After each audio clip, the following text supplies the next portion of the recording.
안녕하세요. 임플란트 타이거입니다. 코로나 때문에 많은 피해를 보고 있는 소상공인에 대한 손실보상금이 10월 27일부터 신청하고 지급됩니다. 정부의 손실보상심의위원회에서 2021년 3분기 손실보상 기준을 의결했습니다. 자, 보도자료를 보면 손실보상의 대상은 2021년 7월 7일부터 2021년 9월 30일까지 집합금지, 영업시간 제한 조치를 받아서 경영상 심각한 손실이 발생한 소기업을 대상으로 합니다. 업체별로 손실액에 따르는 맞춤형 보상금을 산정하는데요. 서류 증빙 부담 없이 신청 후 이틀 이내에 보상금을 신속하게 지급하겠다 하고 있습니다. 전국 규모의 손실보상 안내 전담 창구를 설치해서 10월 27일부터 손실보상을 신청받고 지급을 개시하겠다라고 발표했는데요. 조금 더 자세하게 3분기 손실보상 관련 주요 Q&A를 살펴보겠습니다. 이번 소상공인 손실보상 제도의 의미는 소상공인들에게 예측 가능한 보상 제도가 마련되었다 하는 점에서 큰 의미가 있습니다. 그러니까 지금까지는 재난지원금을 일정 구간별로 지급해 왔지만 이제부터는 업체별로 손실 규모에 따라서 비례한 맞춤형 보상금을 산정한다는 것이 가장 큰 특징입니다. 자, 여기 손실보상 대상을 살펴보면 날짜를 정확하게 명시하고 있습니다. 2021년 7월 7일부터 2021년 9월 30일까지 집합금지, 영업시간 제한 조치를 이행한 경영상 심각한 손실이 발생한 중소기업 기본법상의 소기업입니다. 자, 방역조치별 대상 시설을 알아보면요. 집합금지를 받은 업종은 유흥, 단란주점, 클럽, 나이트, 감성주점, 헌팅포차, 콜라텍, 무도장, 홀덤펍, 홀덤게임장 이렇게 집합금지 업종에 해당되고요. 영업시간 제한을 받은 업종은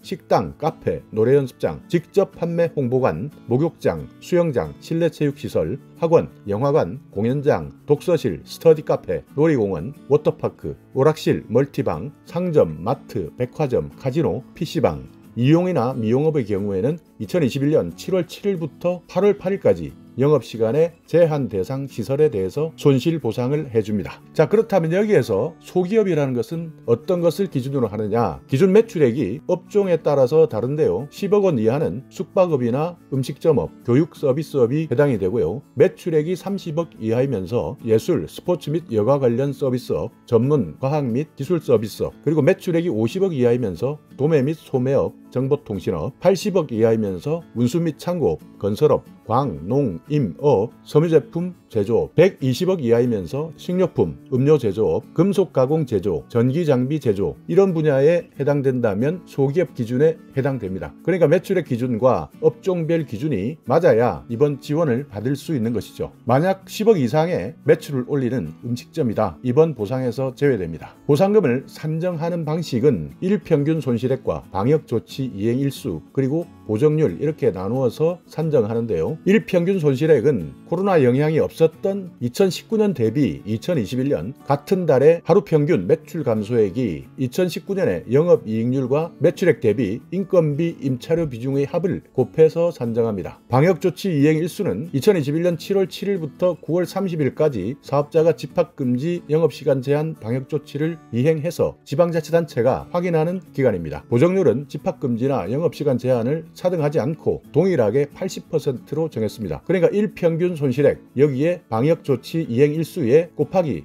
0.8 이렇게 하면 내가 받을 수 있는 손실보상금이 나오는 것이죠. 자, 예를 들어서 살펴보겠습니다. 2019년 8월 하루 평균 매출액이 200만 원이었는데요. 2021년 8월 일평균 매출액은 150만 원으로 줄었습니다. 2019년에 영업이익률은 10%였고요. 2019년에 매출액 대비 인건비나 임차료의 비중은 25%였습니다. 그리고 방역조치 이행일수가 28일이라면 손실보상금은 이렇게 200만 원에서 150만 원을 차감하고 여기에 영업이익률 10% 그리고 인건비 임차료 비중을 더해서 차액을 곱해주는 것인데요. 여기에 방역조치 이행일수를 28일 곱해주고 보정률 80%를 곱해주면 392만 원의 손실보상금이 나옵니다. 이런 식으로 여러분께서도 계산해보면 내가 받을 수 있는 손실보상금 액수가 나오는 것이죠. 이렇게 0.8을 곱해주는 보정률의 개념은 방역조치 때문에 피해를 입고 고통을 겪었던 소상공인들에게 직접적인 손실 규모를 추산하기 위한 장치입니다. 만약 국세청에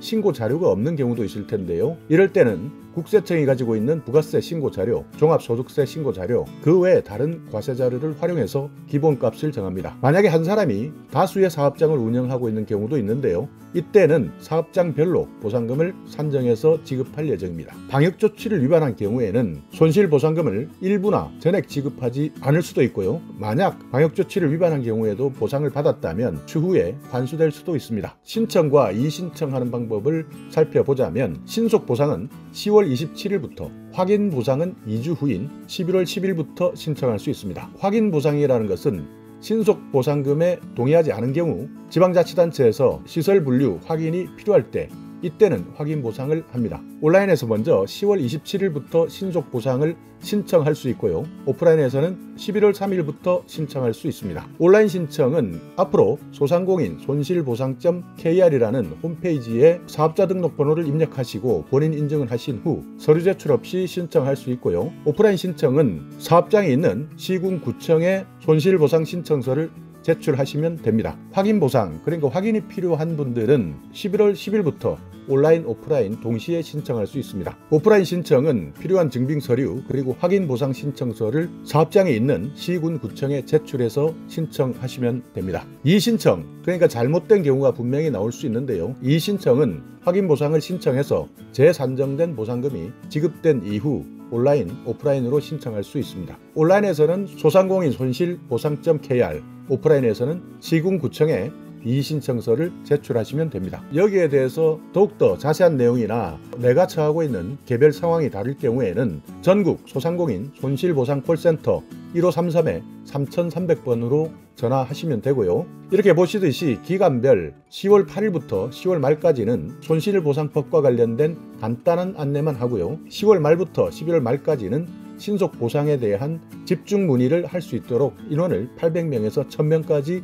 늘릴 예정입니다. 그러니까 가급적 10월 말 11월 사이에 콜센터에서 상담받아 보시는 것이 가장 편리할 것으로 보입니다. 자, 오늘 이렇게 소상공인 손실보상금 10월 27일부터 신청받고 지급한다 하는 내용 알려드렸는데요. 손실보상 대상 올해 7월 7일부터 9월 30일까지 여기에 해당되는 집합금지, 영업제한 조치를 받은 소기업이다. 업체별로 손실액에 비례한 맞춤형 보상금을 산정해서 지원해준다. 그리고 서류 증빙 부담 없이 신청하고 바로 이틀 이내에 보상금을 신속하게 지급받을 수 있다. 여기에 10월 하순 전국 규모의 손실보상 안내 전담 창구를 설치한다 하는 내용 꼭 기억해 두시고, 특히 날짜 잘 기억해 두셨다가 코로나 때문에 많은 피해를 보신 소상공인께서 손실보상 기준 잘 확인하셔서 내가 받을 수 있는 손실보상금 제대로 신청하고 정확하게 지급받으시기 바라겠습니다. 자, 오늘 영상 여러분께 조금이나마 유익한 정보가 있었다면요, 오늘도 구독 그리고 좋아요 부탁드리겠습니다.